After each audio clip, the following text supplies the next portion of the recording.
My name's Ian. I'm a dad. I'm an engineer. I've done some business. Uh, I was feeling pretty down about the lack of meaningful progress addressing climate change, but over the past couple months, I've started to learn more about what they're doing with this molecule. Nitrogen, the air's 78% nitrogen, easy to get, and hydrogen. Uh, it's a liquid, which means you can use it as a fuel and you can make it with green power. So we have this like sort of infinite source of a liquid green fuel if we're willing to use it. So this molecule is ammonia. Ammonia is quite stinky, um, and it has sort of a negative public perception, which I think is sort of holding back some of the adoption. Some people using this. So I want to share a link. It will be in the video.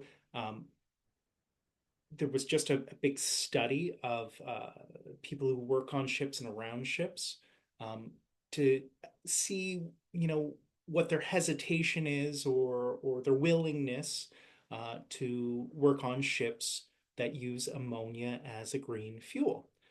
So to start with, good news is the majority are willing to. They'll do it. Um, but then in there's some interesting insight into how we can, the concerns people have. So first, let's just start with the simplicity of green ammonia.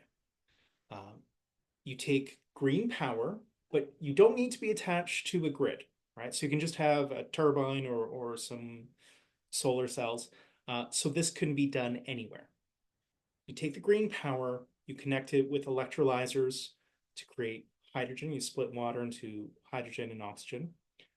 Then you take that hydrogen, combine it with nitrogen from the air. It's a process that's over 100 years old. It's very well known. We make a ton of ammonia. Um, Historically, we got the hydrogen from natural gas. So here we're just getting the hydrogen from a different place, but same otherwise. And then you have this liquid. It's a pressurized liquid. It's under a little bit of pressure like propane, but you have this liquid, energy dense green fuel. So it's simple. It's infinitely scalable. There's no scarcity in any of the things that go into it. It's honestly a really exciting solution. Um, and honestly, like most of what you would need to do to scale this up massively is done, right? Like green power. There's gigawatts of green power. Producing more, we know how to build it, we know how to finance it, insure it, maintain it. There's no unknowns there. Hydrogen production, same. We know how to do the contracts, we know how to do everything. Ammonia production, we produce 5 million barrels a day right now. So we know exactly how to do that, distribute it. We've got all the engineering standards, right? We've got all the pipes, everything you would need to do to ship this, move it around, insurance, all of that is done. The storage, done, right? So the thing we're missing is using it as a fuel, right? So we have these tanks all over the place, but we use these tanks for fertilizer. So it's connecting that tank to a fuel line and using it in an engine. It's really the only step we need to take to have a massive green fuel revolution. So Mærsk Mc-Kinney Møller Center for Zero Carbon Shipping. Um, I've never met them, but they are quite large. They have good staff, a bunch of PhDs, a bunch of research, and they're funded by the industry, by the shipping industry. So they have access. They can get in and talk to everyone, right? Um, so these quotes are a little bit long, but I just pulled them out to sort of highlight some of the things people were telling them. So the first comment was from a guy who works on a ship. He said, although ammonia is not very popular today, he feels with the proper engineering standards or whatever, It can be safe, and probably what's going to happen is very similar to liquid natural gas. People were very hesitant to do it until people started doing it. And then once you see that these other ships, I think the first things were liquid natural gas ferries, once you see that those work fine, everybody else kind of gets on board, right? So you need to get the ball rolling. Second comment here, uh, his main concern is leakage. He's worked on a liquid natural gas ship, and um, leaks actually occur fairly often, and so you need to ensure people are protected because in theory they shouldn't happen, but they do happen. So, and both of those are fair concerns. I think this relationship with liquid natural gas is it's an interesting parallel because it's not the exact same. It's also a liquid in a tank, pressurized. Um, Let me get into that. So I'm going to take you through the top 13 things people say they're concerned about, and it's interesting. Some of these concerns, with a little bit of education, I think the concern would go away, or with a little bit of experience, the concern would go away. So let's start with the first one: cryogenic risk. So liquid natural gas is shipped at something like minus 150. It's really, really, really cold. Like you touch it and instantly get not freezer burn, like your finger freezes. Okay. And that's not only to human health, but that means all of your pipes and things are really, really cold. So they're really brittle. Ammonia is not cryogenic. It's not. You can have it at room temperature in a tank. If you It will be under a little bit of pressure at that temperature. So if you air condition a little bit, the pressure in the tank will go down. But I mean, it is zero pressure at like minus 130. So it's fair to be concerned about that. But with a little bit of education, you'd say, oh, actually, never mind, right? It's not cryogenic. It's not a risk. Next one, additional workload. Fair, you know, this is your work. And if it was twice as much effort, but your crew size was the same, it would be a real problem. And if you couldn't do everything, it could be a risk. I think that's sort of an experience thing. Um, once once you know somebody who's operating on one of these boats and it's same as using oil, um, I think that concern drops. Next one, flammability. This is an education one. It's like a third as flammable as anything else. It's you, in an engine you can catch it on fire, but if there was a leak, I mean, it never catches, like it's just not a thing. Again, we use 5 million barrels a day. Ammonia fires are really, it just has a very tight range where it will burn. And so if that air fuel mix isn't perfect and you don't have a strong enough spark and like if the conditions aren't perfect, it's very difficult to even catch on fire versus something like hydrogen, which is flammable from like 3% hydrogen in the air to 97% hydrogen in the air. Like it's just not the same thing. It's wildly different. Similarly, explosives or explosivity, it really doesn't explode. It like under a bunch of compression, it doesn't explode. With a big shock, it doesn't explode. It doesn't explode. So education, just so people, and you could demonstrate this in a classroom, trying to get it to explode. It won't explode. Water pollution. I'm going to use my own take on this. I think it's a bit like chlorine, right? Like high concentration of chlorine would kill fish, right? But If you have too much chlorine in your pool, if you water it down, it's fine, right? If you drain your pool into a river, it's so diluted by the time it gets to the river, it doesn't hurt anything in the river. Ammonia is the same thing. Your body produces ammonia. Plants produce ammonia. Fish produce ammonia. Ammonia is everywhere. It's in the atmosphere. It's everywhere. Its high concentrations could kill fish. So a fish that's directly in a spill, like under the boat, could die, but one that's 100 feet away from the boat wouldn't die. All right. So I think it's an education thing.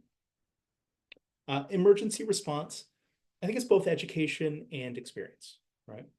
So it's it's not explosive, it's not fire, it's not under high pressure, it's not cold. So a lot of ways you can get hurt, ammonia won't hurt you that way. Um, so so but if you go on a training course and you have real world practical experience with this, the like in Singapore, they just did a bunch of ammonia safety training as they introduced some new ships, right? So you get to see what the mask is like. You would need a mask if you were like going into a room that was 1,000 parts per million, but you don't need it when there's no leaks. Education, education experience, get people the practical training.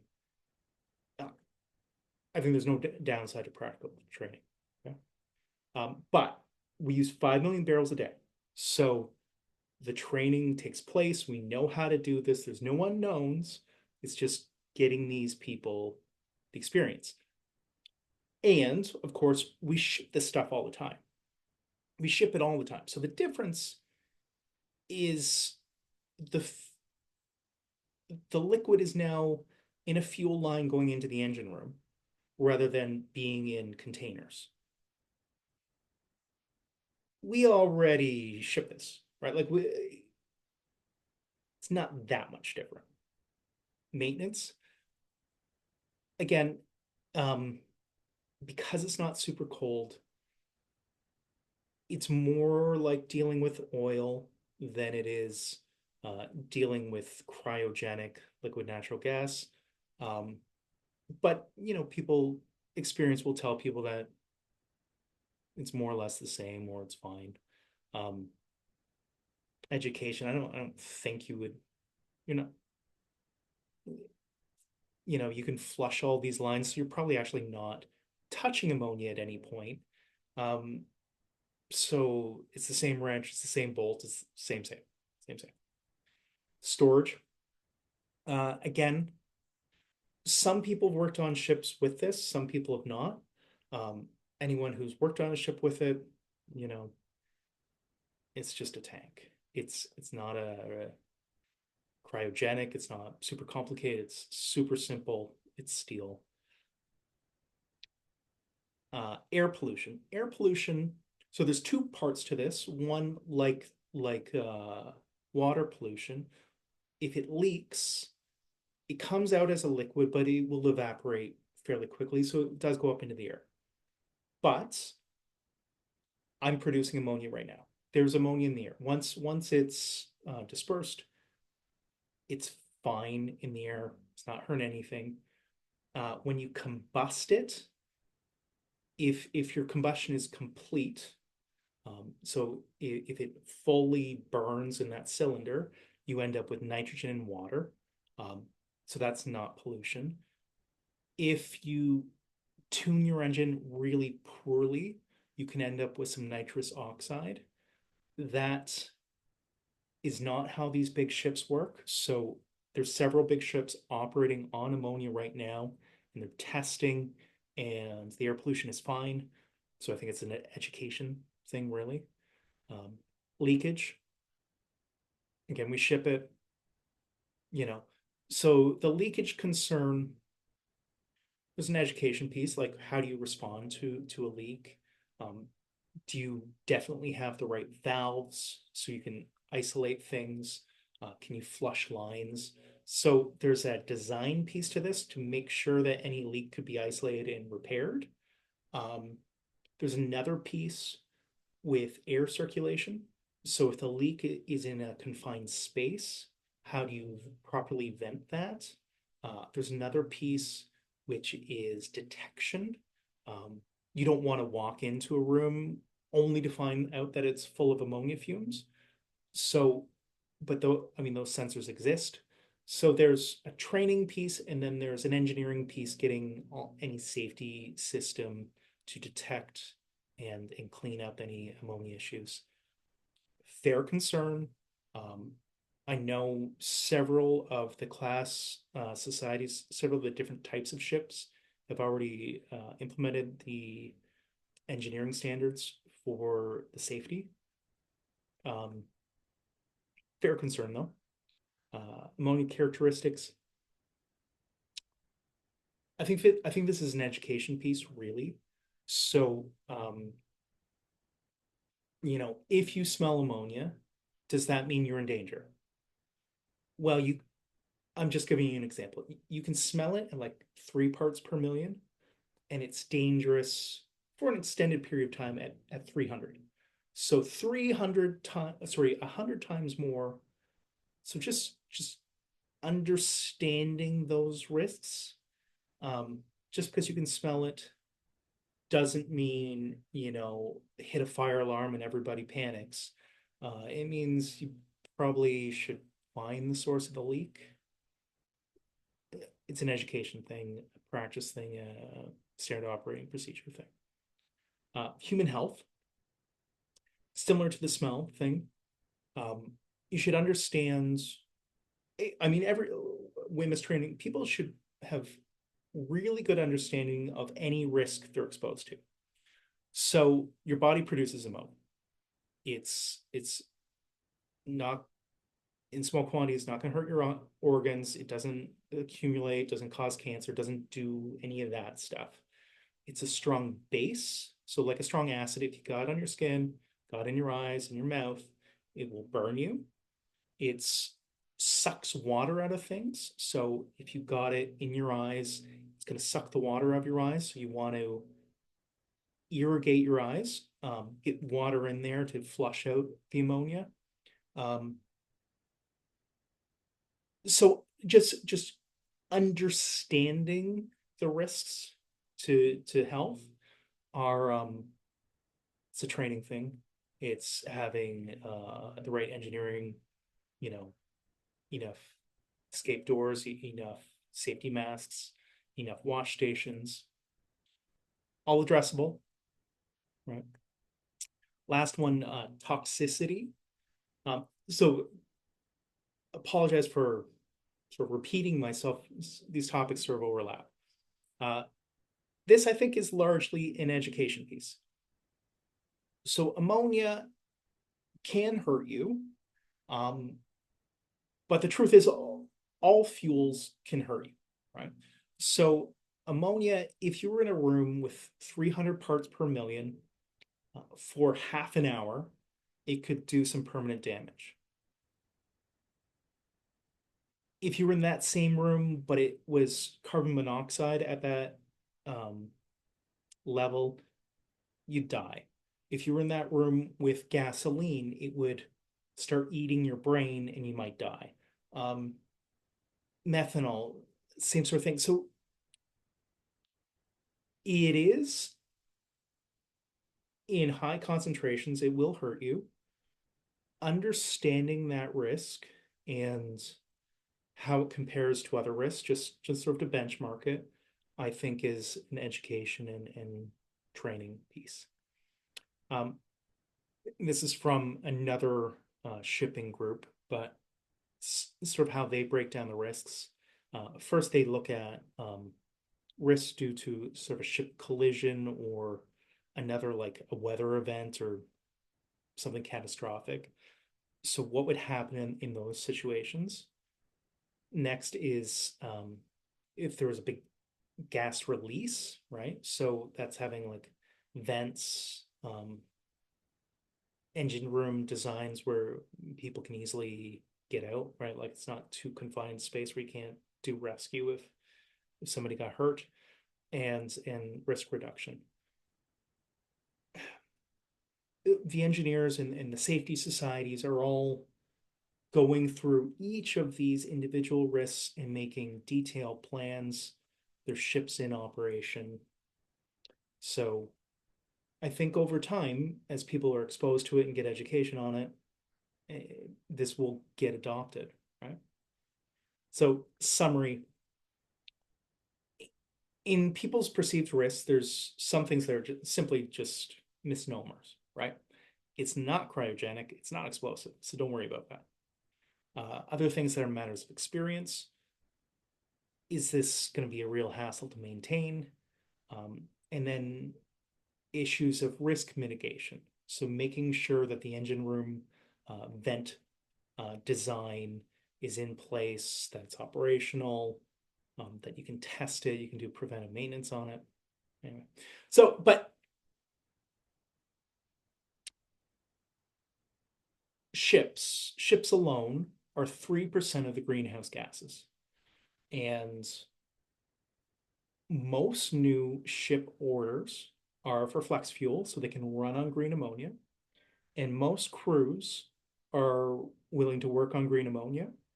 And most societies that register ships have approved green ammonia designs. So this is, from a macro perspective, a massive move towards battling climate change. It's green fuel that will be adopted in massive quantities. So it's good news. If you have any questions, let me know. Cheers.